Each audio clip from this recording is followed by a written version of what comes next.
I'm Dana Perino, and this is Perino on Politics.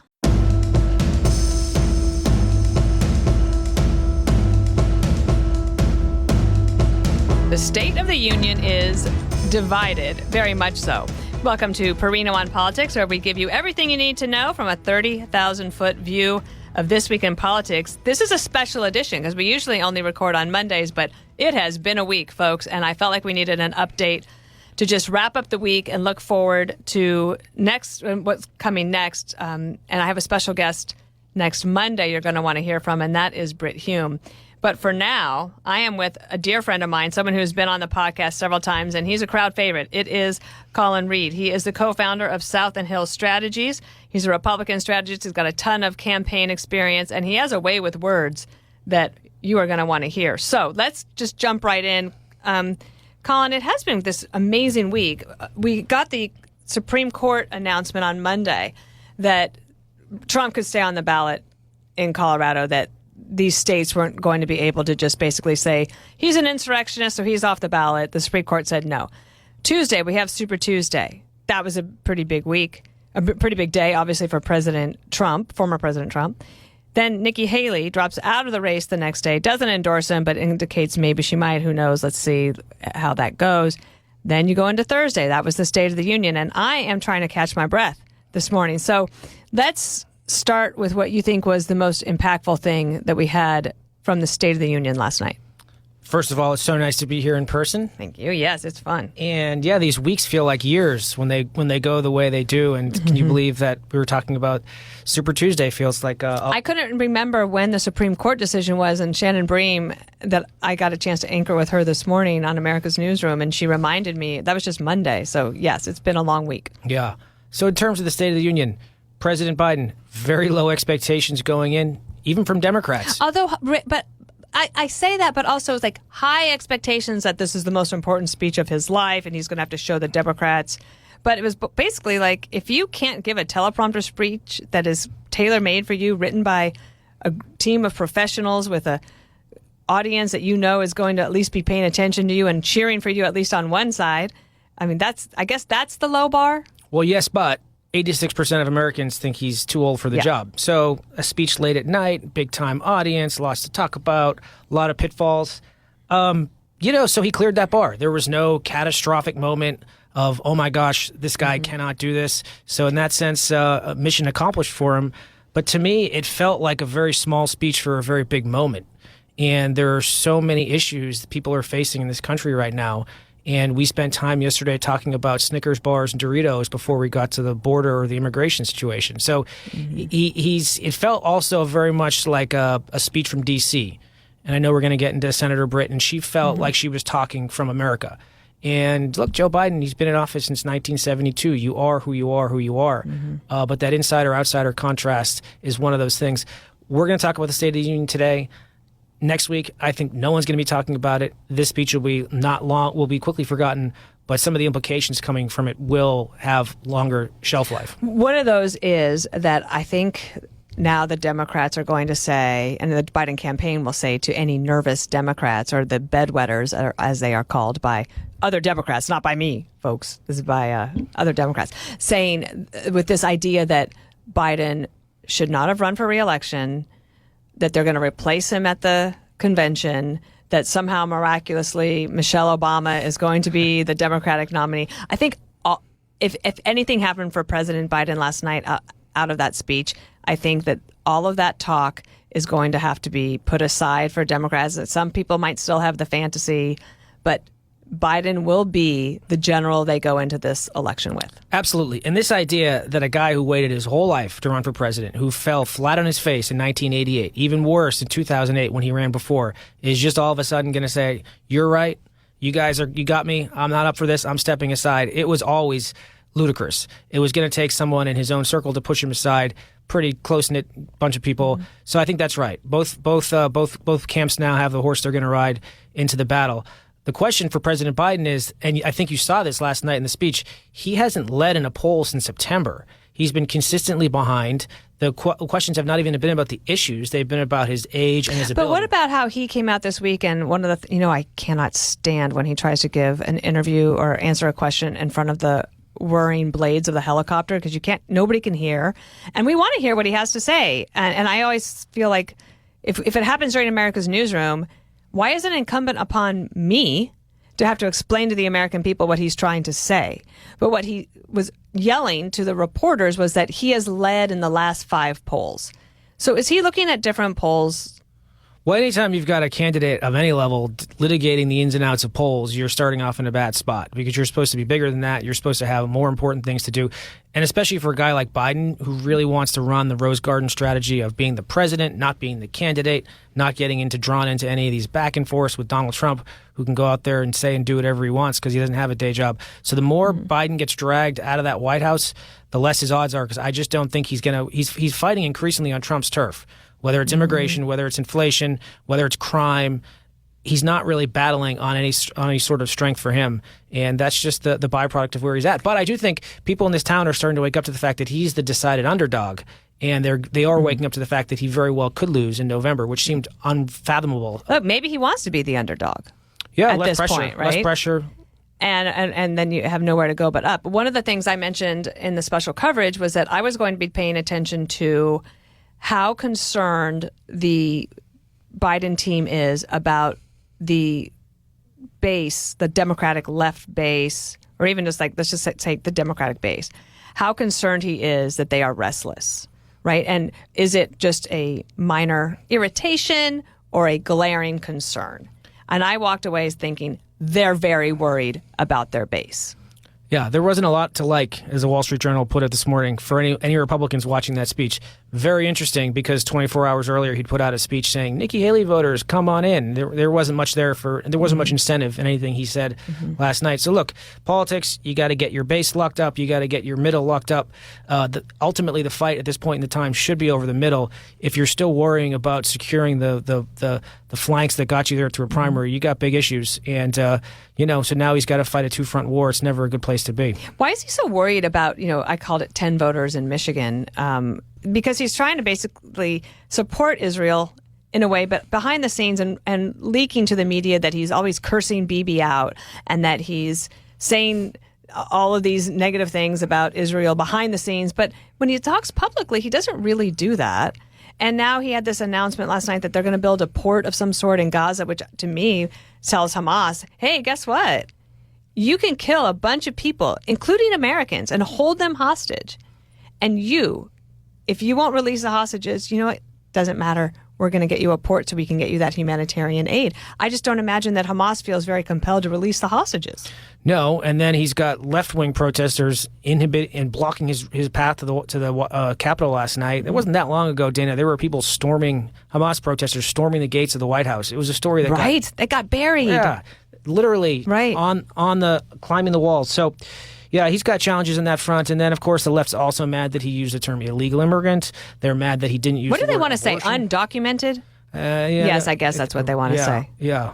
But there was another thing. There was a report that the White House also wanted to stop saying some other word this week. Oh, gosh, it was about immigration, and it was preposterous. And I just thought, language certainly matters.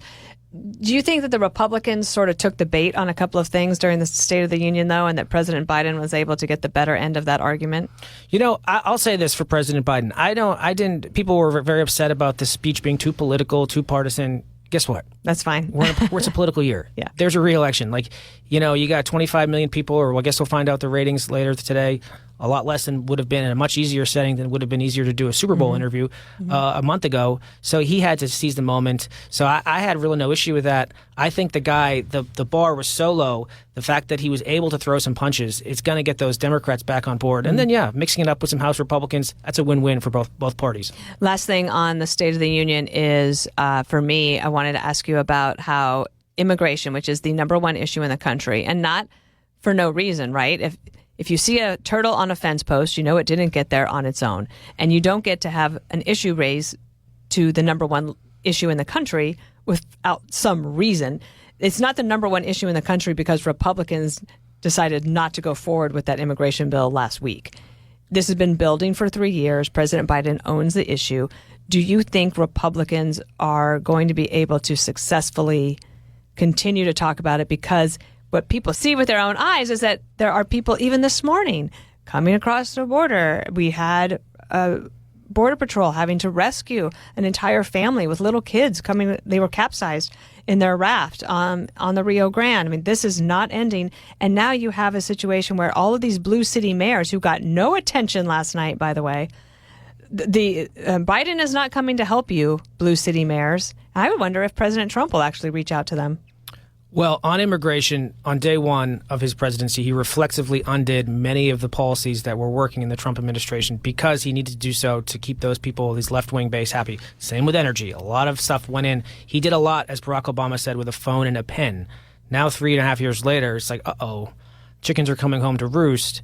We need to pass some legislation to fix that. And it's just a really convoluted, complicated argument that people don't really get. And then when he went to the border, he didn't want to do that. He was dragged kicking and screaming there. That was fighting a fight on Trump's turf. That was getting into the mud. And that's not where he wanted to be or needed to be. But there's no other. You cannot just put your head in the sand and hope this issue is going to go away. And that's been his MO. Especially when you have crimes that are happening.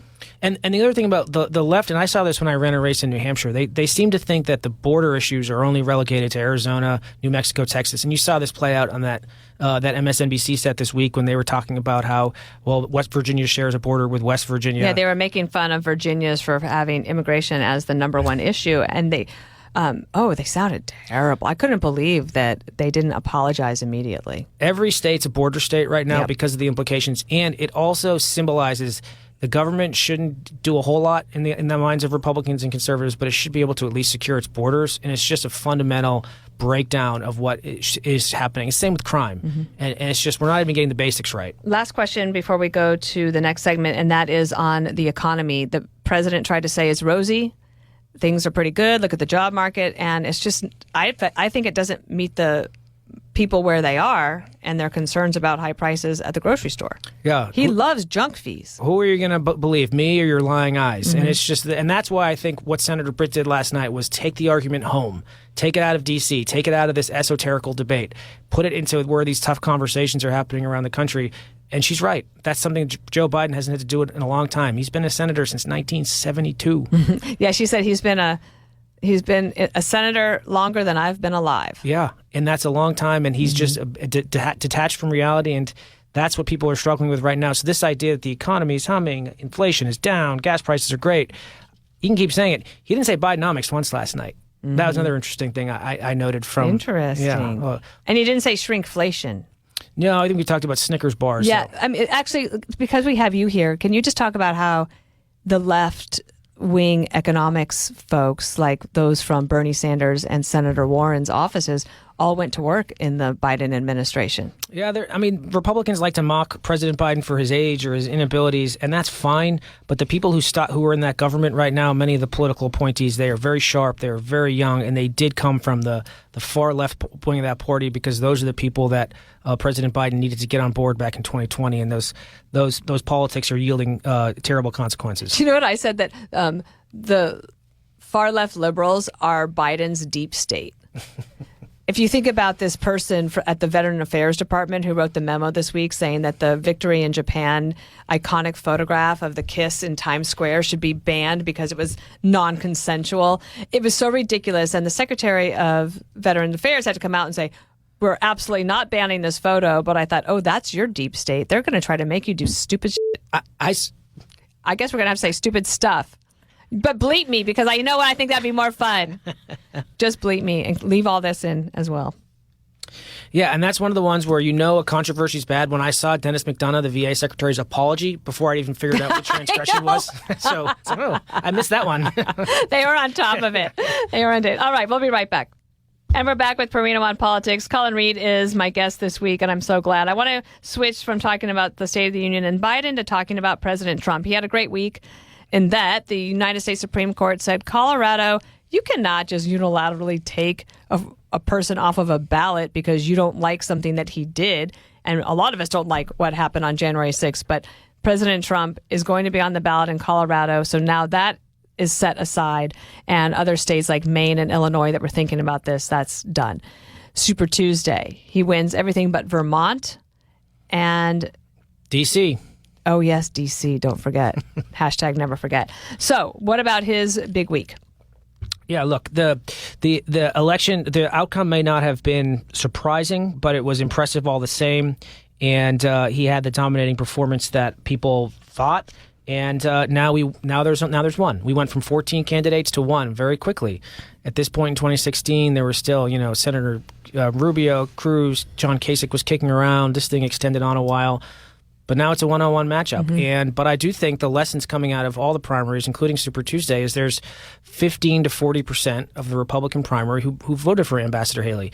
And now President Trump needs to find a way to pull them into the tent and show that there's room for them there. Because look, this will be a close election. It doesn't really matter how the cookie crumbles. We know America's a very polarized, divided place. It's going to be close to 50-50. President Trump can't afford to just not have Nikki Haley voters in his camp, just as President Biden can't afford to have the people on either his left or right, frankly, who may not be with him right now. So that's his challenge. The hard work of winning the nomination's done, but now he's got to unify the party, and that'll be the thing to watch as we go forward. What about Biden? What did we learn from any of the Super Tuesday results? Like, for example, in Minnesota, where you had 20%, upwards of 20% vote for uncommitted on the Democratic side? Yeah, I think that's a reflection largely of the questions that he was trying to address last night in terms of about his ability, his cogent status, and he's doing his best to address that, and it's going to be an ongoing issue. We've talked about it before. Father Time's undefeated, so that's his other battle he faces. So. The other problem I think President Biden faces is the issue set is almost exclusively against him. Immigration, inflation, crime. None of these work to his favor. None of these are issues where he can go out there and prosecute the case on Trump. So he's increasingly on his heels. I cannot believe we're already having the debate over debates. And I thought it was very smart for the Trump campaign to get out there and say, I'll do it any place, anytime. Okay, I'm going to take a little credit. I'm just kidding. It wasn't a hard thing to do. But I would say you should come out immediately, you being like, I don't give advice to anybody in private. I do it all on the record. Everybody can hear it. It's fully transparent. So I said I would come out and say, and thank you, everybody. Thank you for voting for me. And Mr. President, I'd love to talk with you. We'll debate anytime, anywhere. You name the place. We'll do it however you want to do it. Moderator, no moderator. However you want. We'll make this easy for you. In fact, I'll come to you. No problem. Yeah. And the Democrats started saying, how dare Trump say he wants to debate? He wouldn't even debate his Republican challengers. Do they have a point? They can make that argument. But Biden wouldn't debate his primary challengers either. Right. And Biden holds himself up as such an institutionalist, someone who reveres the process and the Senate traditions, and the idea that he's just going to blow off debates. I mean, I think the last time we didn't have debates was 1972, 68. It was one of the Nixon years. That's a long time. So the idea, I mean, Joe Biden might have still been running for office, but I don't think he can do it. I don't think he can get away with it. And look, let's not forget, the debates in 2020 were not exactly, they were a wash for these guys. The first debate, President Trump, not good. And so if he can't show people that he's up for it, I think that's going to speak for itself. Okay. So I think that there is a very small percentage of anyone who voted for Nikki Haley that is saying, well, she's out, so I'm definitely voting for Biden. I think that's a very small percentage. Yeah. And I think there's a larger percentage who says, I wanted Ambassador Haley. I don't like Trump, but I cannot stand the idea of Biden-Harris and possibly Harris somebody else. And so you're right. It gets down to maybe just a few 100,000 people in the country that are going to decide this? Less than that. In 2020, there was 5 states that decided the election: Pennsylvania, Wisconsin, and Michigan, and then Arizona and Georgia. And they were decided by less than a combined 50,000 votes. So that's how tight this margin is. Last question on this is, what about the campaign fundraising? Should we pay attention to it? Because I imagine that Biden, after the State of the Union, is going to raise a ton of money. Trump might raise a ton of money after Super Tuesday. So how important is it to look at the small dollar fundraising, the big money? Trump's got the added burden of all of the lawsuits. Plus, he just had to post a $94 million bond in the E. Jean Carroll case. He's looking at $400 million now in the other case in New York. And he has to show that he can pay that before he can even appeal.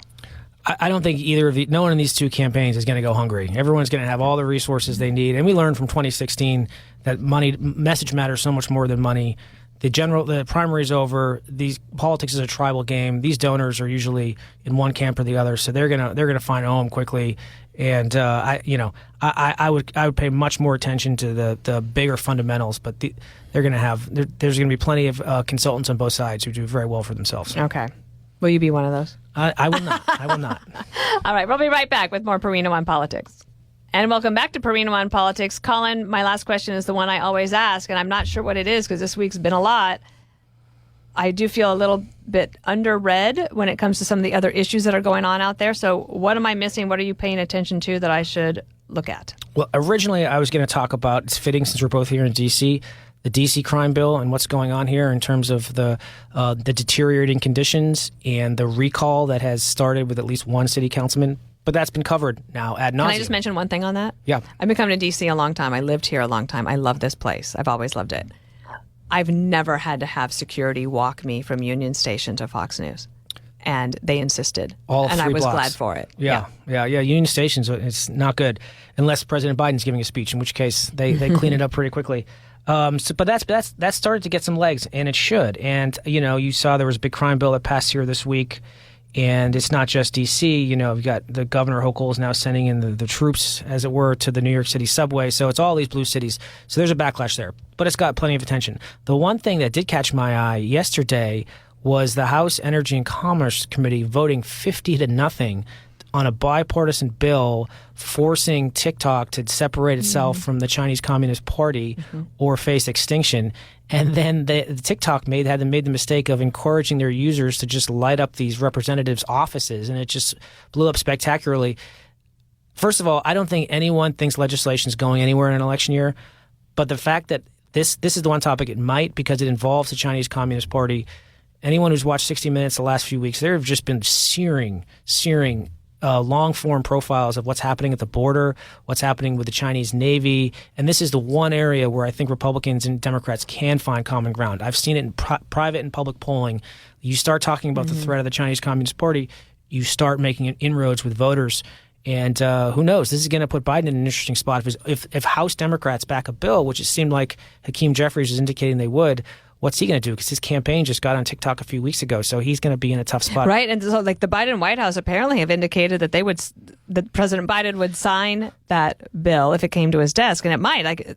For something to pass 50-0, you can't even get a Mother's Day resolution to pass 50-0, but they did that, and they're not saying that TikTok is going away immediately. They're saying just divest, basically, separate from ByteDance, which is owned by the CCP, basically, and then everybody will be fine, and you can continue to make your TikTok videos and make money off of TikTok, however you're doing it.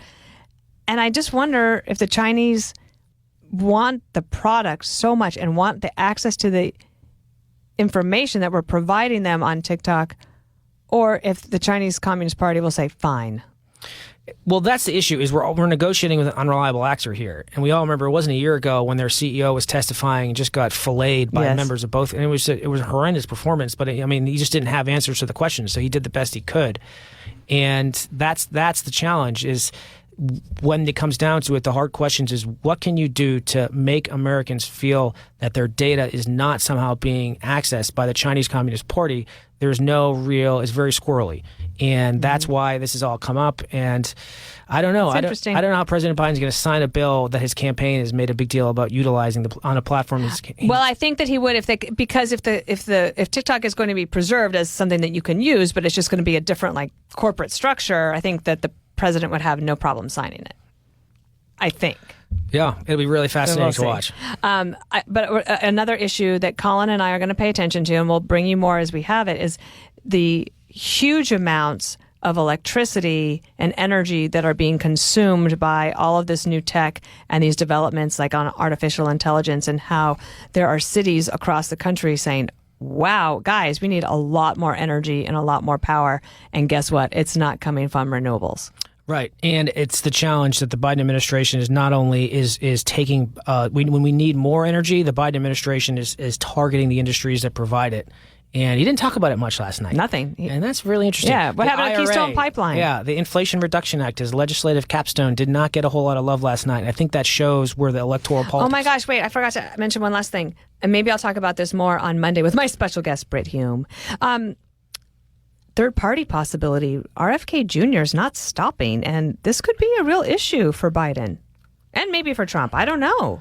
Yeah, I saw he got on some new ballots this week. That's always been the question for these third parties is how they get on ballots. RFK Jr. is interesting because he's got a coalition and money. Yeah, and he's got the name of the Kennedys, which certainly in parts of this country still resonates. So it doesn't seem like parts of the country down. Like where you're from. Exactly. Yes, everybody. Colin Reed from the New England state of Commonwealth or state? Commonwealth of Massachusetts. All right, here's your pop quiz. Which president was the first to deliver a televised State of the Union address? Harry Truman, Franklin D. Roosevelt, or Calvin Coolidge? Wow. Oh, wow. I'd even get this one right. Televised. I think this is a trick question because I learned by listening to the Fox News podcast yesterday that the State of the Union was written until 1913. Mm-hmm. So therefore, I should say Calvin Coolidge, but you said televised. Yes. So I think it's probably Harry Truman. You're correct. It is Truman. 1947 gave the first State of the Union address that was broadcast on television. Before that, Calvin Coolidge delivered State of the Union speech broadcast on radio in 1923. Trick question. So guess what? Next year, the State of the Union will be on TikTok. Kidding, everybody. All right. It's been great to be with you, Colin. Great to be here in D.C. See you on Monday. Listen ad-free with a Fox News Podcast Plus subscription on Apple Podcasts, and Amazon Prime members can listen to this show ad-free on the Amazon Music app.